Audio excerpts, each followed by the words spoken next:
the Russ Parr Morning Show. On the phone line right now, we have Kendra McMillan, who's a senior policy advisor for nursing practice and work environment with the American Nurses Association. And she's also a registered nurse with a master's degree in public health.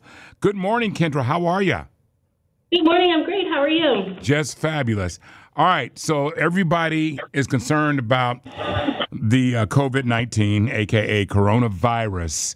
Is there anything that you can report to us that is new information that will ease people's minds? The president says, okay, it's a hoax. Is it a hoax? So we know that coronavirus is here. We know that there have been cases of community spread that have been documented within the United States. What we're seeing is that a majority of these cases are on the West Coast, primarily within Washington state. But at this point, we're still being reassured that the overall risk to the American public is low.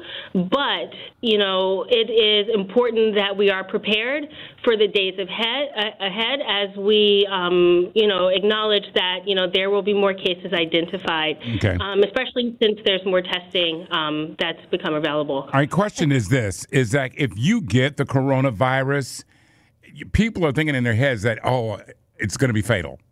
That's just not the case, is it? Right. About 80% of people are, going to have mild symptoms based upon what they're seeing in other countries where, they've been able to track and research these cases. Most people will recover. Symptoms can range from being mild to severe, but, it's important to remember that those that are most at risk are those that are immunocompromised, those who have chronic medical conditions such as conditions related to the heart, the lungs, or diabetes.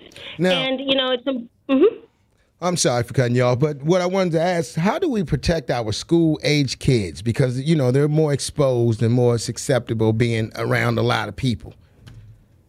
Absolutely. So, I'm a mom of two, so I completely understand these concerns. And, teaching our kids about the importance of hand washing before you eat, hand washing and proper hand hygiene after using the bathroom, but also encouraging our staff to work together to make sure that surfaces are wiped down within the classroom, within common areas, and, making sure that children are also good stewards of their health and making sure these lessons are reinforced throughout the day. So are the masks, I've heard differing people say, yeah, don't wear the mask. They don't work. But whenever you're sick, they say wear a mask. When I walk into my doctor's office, they're like, hey, go on that side and put the mask on. So do the mask work or not? So the purpose of the mask really is to keep those who are symptomatic from spreading their germs, essentially. So if you're coughing and sneezing, the mask serves as a barrier. Now, if you're a person who is just an everyday healthy individual walking around, it's not recommended that you wear a mask. Most time what happens is we spend more time touching our faces and readjusting the mask and putting ourselves more at risk. Wow. But the masks are to serve as a barrier for those who have identified themselves as having symptoms.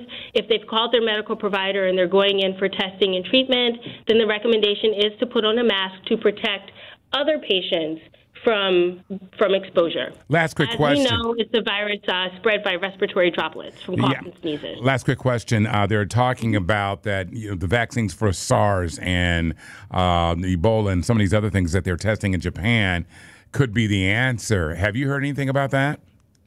So, I know that there are research studies for a vaccine, but I know that this process takes time.